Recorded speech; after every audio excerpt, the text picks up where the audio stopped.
7 ಜನ್ಮಗಳ ಕಾಲ ಒಟ್ಟಿಗಿರ್ತೀವಿ ಅಂತ ಸಪ್ತಪದಿ ತುಳಿದು 7 ತಿಂಗಳು ಒಳಗಡೆ ಇಲ್ಲಿ ನಾವು ವಿಚ್ಛೇದನವನ್ನ ಪಡೆಯಬಹುದು.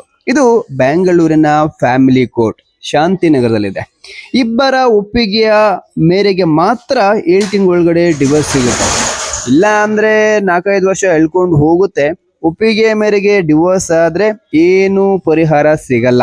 ಇಲ್ಲ ಅಂತಂದ್ರೆ ಕೋರ್ಟ್ ಎಷ್ಟು ಹೇಳುತ್ತೆ ಅಷ್ಟು ಪರಿಹಾರವನ್ನ ನಾವು ಕೊಡ್ಲೇಬೇಕಾಗುತ್ತೆ. ನಮ್ಮ ಒಂದು ಪ್ರೊಫೈಲ್ ಗಳನ್ನ ಬೇರೆ ಬೇರೆ ಕಡೆ ಮ್ಯಾಟ್ರಿಮೋನಿ ಸರ್ವಿಸ್ ಅಲ್ಲಿ, ಬ್ರೋಕರ್ಗಳ ಮುಖಾಂತರ, ಆಫೀಸ್ಗಳಲ್ಲಿ, ಗಳಲ್ಲಿ ಎಲ್ಲ ಕಡೆ ಕೊಟ್ಟು ಫೋಟೋ ಶೂಟ್ ಮಾಡಿಸ್ಕೊಂಡು, ಪ್ರೀ ವೆಡ್ಡಿಂಗ್ ಶೂಟ್ಸ್ ಮಾಡ್ಕೊಂಡು, ಎಂಗೇಜ್ಮೆಂಟ್ ಮಾಡ್ಕೊಂಡು, ನೂರಾರು ದೇವರುಗಳಿಗೆ ನಾವು ಹರಕೆಯನ್ನ ಹೊತ್ತುಕೊಂಡು ಮದುವೆಯನ್ನ ಆಗಿರ್ತೀವಿ.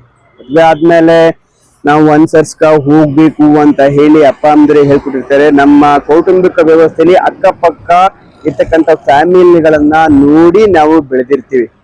ಚಿಕ್ಕ ಚಿಕ್ಕ ವಿಷಯಗಳಿಗೆ ಇವತ್ತು ನಾವು 7 ಜನ್ಮ ಬದುಕಬೇಕಾಗಿದ್ದಂತಹ ಜನ 7 ತಿಂಗಳು ಒಳಗಡೆ ನನಗೆ ವಿಚ್ಛೇದನವನ್ನ ಈಗ ಕಾನೂನುಬದ್ಧವಾಗಿ ನೀಡಲಾಗ್ತದೆ.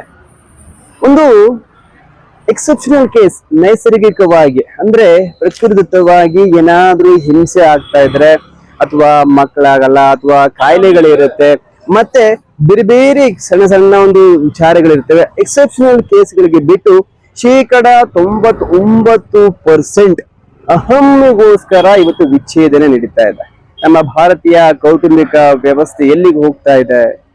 ಇನ್ನೊಂದು ನಾವು ವಿಚಾರ ಮಾಡ್ಬೇಕಾಗಿರ್ತಕ್ಕಂಥದ್ದು, ನಾವು ವಿಚ್ಛೇದನ ಪಡೆದ್ಮೇಲೆ ಅಂದ್ರೆ ವಯಸ್ಸು ಇರುವಾಗಲೇ ನಾವು ಪಡೆದಾದ್ಮೇಲೆ ನಾವು ಸೆಕೆಂಡ್ ಹ್ಯಾಂಡ್ ಆಗ್ತೀವಿ.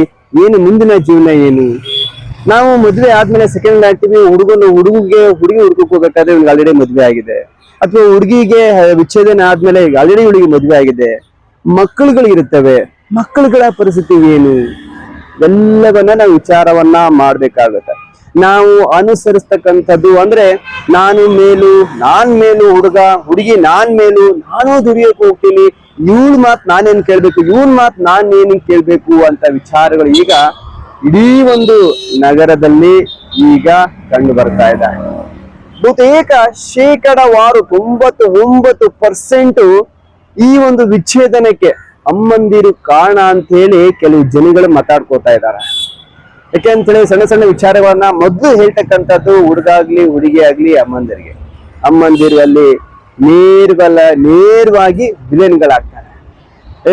ನಿಮ್ಗೆ ಇನ್ನೂ ವಯಸ್ಸಿದೆ, ಬೇರೆ ಮದುವೆ ಮಾಡಿಸ್ತೀನಿ, ಹೀಗೆ ನೇರವಾಗಿ ಬಂದು ಅಲ್ಲಿ ಮುಂಚೆ ಏನಾದ್ರೂ ಗಂಡನ ಜೊತೆ ಹುಡುಗಿ ಜಗಳ ಆಡ್ಕ ಬಂತು ಅಪ್ಪನ ಮನೆಗೆ ಅಂತ ಹೇಳಿ ಮೊದ್ಲು ಹೊರಗೆ ಹಾಕೋರು. ನೀನೇನು ಕೊಟ್ಟ ಹೆಣ್ಣು ಕುಲಕ್ ಹೊರಗೆ, ನೀನು ಬೇರೆಯವ್ರ ಮನೆ ನೀವು ಜ್ಯೋತಿಯಾಗಿ ಹೋಗ್ಬೇಕು, ಅವ್ರ ಮನೆ ಬೆಳೆಸ್ಬೇಕು, ನೀನು ಇಲ್ಲಿ ಬಂದೆ ಸುಮ್ಮನೆ, ಅಲ್ಲಿದೆ ನಿಮ್ಮನೆ ಅಂತಕ್ಕಂತ ಒಂದು ಮಾತನ್ನ ಹೇಳ್ಬಿಟ್ಟು ಬುದ್ಧಿವಾದ ಹೇಳ್ಬಿಟ್ಟು ಕಳಿಸ್ತಾ ಇದ್ರು. ಈಗ ಅವೆಲ್ಲ ಹೋಯ್ತು. ನೇರವಾಗಿ ಕೊಡೋ ಡಿವೋರ್ಸ್, ನಾನಿದ್ದೇನೆ, ಆಮೇಲೆ ಪ್ರಾಪರ್ಟಿ ಇಸ್ಕ ಬರುತ್ತಲ್ಲ ಅಂತ ಇದೆಯಲ್ಲ ಅಷ್ಟು ಇಷ್ಟು ಅಂತೇಳಿ. ಸಿನಿಮಾ ನಟರ ಹತ್ರ ದುಡ್ಡಿರುತ್ತೆ, ರಾಜಕೀಯ ವ್ಯಕ್ತಿಗಳ ದುಡ್ಡಿರುತ್ತೆ, ಧನಿಕರ ಹತ್ರ ದುಡ್ಡಿರುತ್ತೆ, ಬಡವ್ರ ಹತ್ರ ದುಡ್ಡು ಎಲ್ಲಿ ತರ್ತಾರೆ? ಇನ್ನ ನ್ಯಾಯಾಲಯಗಳು ಕೂಡ ಜೀವನಾಂಶ ಇಷ್ಟು ಕೊಡ್ಲೇಬೇಕು ಅಂತೆಲ್ಲ ಮಾಡುತ್ತೆ, ಅದನ್ನ ಕೊಡ್ಲೇಬೇಕಾಗುತ್ತೆ. ಇನ್ನೊಂದು ದುರುದ್ದೇಶಪೂರಿತ ವಿಚ್ಛೇದನಗಳು ನಡೀತಾ ಇದೆ ಈಗ ಉದ್ದೇಶಪೂರ್ವಕವಾಗಿ. ಈಗ ದುಡ್ಡಿಗೋಸ್ಕರ ಸುಳ್ಳು ಮದುವೆ ಆಗ್ತಾರೆ, ಆಮೇಲೆ ಆಸ್ತಿಗೋಸ್ಕರ ಹಾಕೋಬಿಟ್ಟು ಬೇರೆಯವ್ರ ಜೊತೆ ಒಂದು ಸಂಸಾರ ಮಾಡ್ತಕ್ಕಂಥದ್ದು. ಇದು ನಿಜಕ್ಕೂ ಖೇದಕರ ಅಲ್ವಾ? ಅದಕ್ಕೆ ಆಗೆಲ್ಲ ನಾವು ಒಂದು ಮದುವೆ ಆಯ್ತು ಅಂತ ಹೇಳಿದ್ರೆ ಗಂಡ ಸತ್ತು ಹೋಗ್ಲಿ, ಅಥವಾ ಮಕ್ಕಳು ಆಗದಲ್ಲೇ ಇರ್ಲಿ, ಅಥವಾ ಮತ್ತೊಂದು ಸಮಸ್ಯೆ ಇರ್ಲಿ, ನನ್ನ ಗಂಡನೇ ಸರ್ವಸ್ವ ಅಂತಕ್ಕಂತಹ ಒಂದು ಕಾಲ ಇತ್ತು. ಅದೆಲ್ಲ ಇವಾಗ ಮಾಯ ಆಗ್ಬಿಟ್ಟಿದೆ.